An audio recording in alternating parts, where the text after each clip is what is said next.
राहुल अपनी पत्नी सीमा और अपनी माँ के साथ रहता था। गर्मियों की छुट्टियों में राहुल की बुआ फूफा अपनी लड़की सोनू के साथ उनके घर रहने आए। घर आते ही फूफा जी राहुल से बोले कि यहाँ बहुत गर्मी है, घर में कोई एसी नहीं है क्या? राहुल की माँ ने बोला, भाई साहब अभी कुछ दिन पहले ही राहुल ने अपने कमरे में एसी लगवाया है।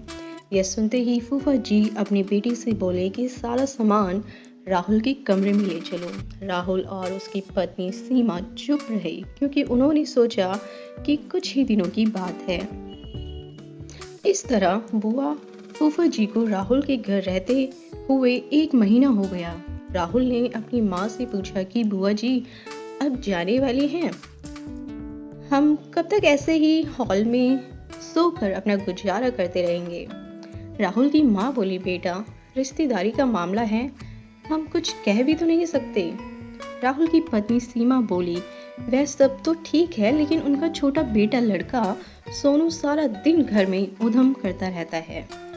कल तो उसने हमारा नया सोफा बुरी तरह फाड़ फाड़ दिया। राहुल इस बात पर बहुत गुस्सा हुआ कि नया सोफा फाड़ दिया। वह अपनी पत्नी से बोला, तुम सोनू को ऐसा करने से रोकती क्यों नहीं हो? सीमा बोली, जब से बुआ फूफा जी आए हैं कुछ न कुछ खाने की डिमांड करते रहते हैं, जिससे मेरा और माँ जी का सारा दिन तो रसोई में ही बीत जाता है। राहुल ने कहा कि मैं अभी जाकर फूफा जी से पूछता हूँ कि वह आखिर कब तक जाएंगे। राहुल ने बातों बातों में फूफा जी से कहा कि 1 महीना हो गया है, आपकी जॉब की छुट्टियां तो खत्म हो गई होंगी ना? फूफा जी बोले, राहुल मैंने जॉब तो कब की छोड़ दी, अब तो मैं बिजनेस करता हूँ और जब मैं इस शहर में भी कुछ बिजनेस खोलने की सोच रहा हूँ और अब मैं इस शहर में भी बिजनेस खोलने की सोच रहा हूँ। पहले इस शहर को अच्छे से समझ लूँ जिसमें 2-3 महीने तो लग जाएंगे। यह सुनकर राहुल समझ गया कि फूफा जी अभी जाने वाले नहीं हैं। उसने यह बात अपनी पत्नी और माँ को बताई। सीमा बोली, जब घी सीधी उंगली से ना निकले तो उंगली टेढ़ी करनी पड़ती है, इनके साथ भी कुछ ऐसा ही करना होगा। आप यह सब काम मुझ पर छोड़ दीजिए। उसी रात बुआ और फूफा जी छत पर थे, तभी उनका लड़का सोनू चिल्लाता हुआ उनके पास गया और बोला कि मैंने अभी एक चुड़ैल को देखा है।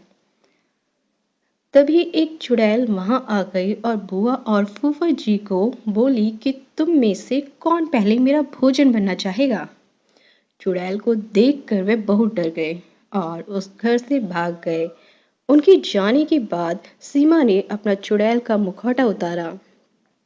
बुआ के परिवार के जाने के बाद सबने चैन की सांस ली। सीमा की सास ने सीमा से कहा कि तू तो बड़ी अच्छी चुड़ैल बनती है। यह कहकर सब हंसने लगे। मोरल ऑफ द स्टोरी, सीख, इस कहानी से हमें यह सीख मिलती है कि हमें किसी भी रिश्ते का गलत फायदा नहीं उठाना चाहिए। जिस तरह बुआ के परिवार ने अपनी रिश्तेदारी का गलत फायदा उठाया और दूसरों को परेशान किया। Thank you for listening. Please comment करके बताइए आपको ये स्टोरी कैसी लगी। मिलते हैं फिर किसी नेक्स्ट वीडियो में, बट प्लीज़ चैनल को लाइक, कमेंट एंड सब्सक्राइब करना ना भूलें। Thank you.